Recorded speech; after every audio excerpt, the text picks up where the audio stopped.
और मध्य प्रदेश में भारी बारिश से सोयाबीन किसानों को भारी नुकसान पहुंचा है। आलम यह है कि किसान अब अपनी ही बोई हुई फसल पर आंसू बहाने को मजबूर है। देखिए तस्वीरें कृषि मंत्री शिवराज सिंह चौहान के गृह जिले सीहोर की हैं। किसान सड़कों पर लेटा हुआ है और हाथों में सोयाबीन की बर्बाद फसल है और खेतों में लेट लेट कर मुआवजे की गुहार लगा रहा है। मेरा बीमा कैसे मिलेगा? हमारी फसल बर्बाद हो गई, मेरी फसल बर्बाद हो गई, मेरी फसल बर्बाद हो गई। मैं क्या करूं मालिक? मेरी फसल बर्बाद हो गई है मालिक। किसान प्रेम नारायण ने बैंक से कर्ज लेकर 3 हेक्टेयर भूमि पर सोयाबीन उगाई थी, लेकिन ज्यादा बारिश और पीला मोज़ेक बीमारी से पूरी फसल बर्बाद हो गई। अब सिवाय आंसू बहाने और सरकार से गुहार लगाने के कोई दूसरा चारा नहीं बचा। कर्जा कैसे पटाऊंगा? मेरी फसल बर्बाद हो गई। किसानों की मांग है कि सरकार फसल नुकसान का सर्वे कराकर बीमा और मुआवजा राशि दे। और यूपी के गोंडा में डीजल से भरा एक ट्रक अनियंत्रित होकर के जा पलटा। आपको बता दें कि ट्रक नेपालगंज की ओर जा रहा था। हादसे के बाद हाईवे पर एक लंबा जाम भी लग गया। देखिए लेकिन लोगों को तो जैसे डीजल लूटने का खुला मौका मिल गया।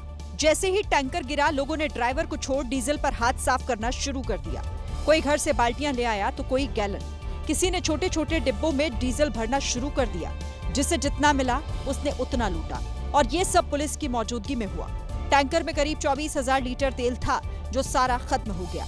बाद में किसी तरह जेसीबी मंगवाई गई और टैंकर को सीधा किया गया।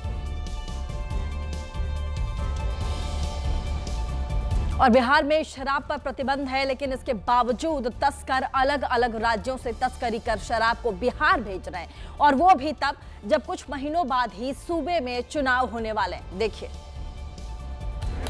पहली नजर में आपको भी लगेगा कि इस पार्सल में अचार से भरे कनस्तर हैं, लेकिन जब इन्हें खोलकर देखा गया तो जीआरपी पुलिस की आंखें फटी की फटी रही।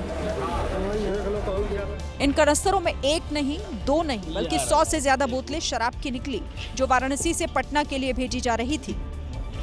दरअसल आबकारी विभाग को सूचना मिली थी कि कुछ पार्सल जो बिहार जा रहे हैं उनमें शराब छिपी हुई है। जब जीआरपी ने एक-एक कर पार्सलों को खोलना शुरू किया तो वो भी भौचक्के रह गए। जीआरपी के मुताबिक शराब की कीमत लाखों में है। और दिल्ली के आदर्श नगर थाना क्षेत्र से एक ऐसा वीडियो सामने आया है जिसमें नकाबपोश बदमाशों का तांडव सीधा दिखाई देता है। बदमाशों को देखते ही वहां पर अफरा तफरी मच गई और लोग भागने लग गए। देखिए 4 सितंबर दोपहर 2 बजे के वक्त सीसीटीवी में एक लड़की भागती हुई दिखी।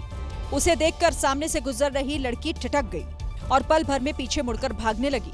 ठीक उसके पीछे एक लड़का भागता हुआ आया, क्योंकि उनके पीछे 4 बदमाश हथियार लेकर दौड़ते हुए आ रहे थे।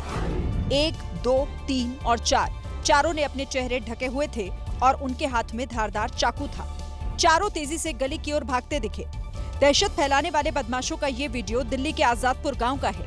इन चारों ने गहनों की दुकान पर चाकू से हमला कर दिया था। लूटपाट के दौरान बदमाशों ने एक व्यक्ति को चाकू मार दिया। एकदम पापा आए, पापा बोले क्या कर रहे हो? उन्होंने पापा के माथे पे चाकू मारा।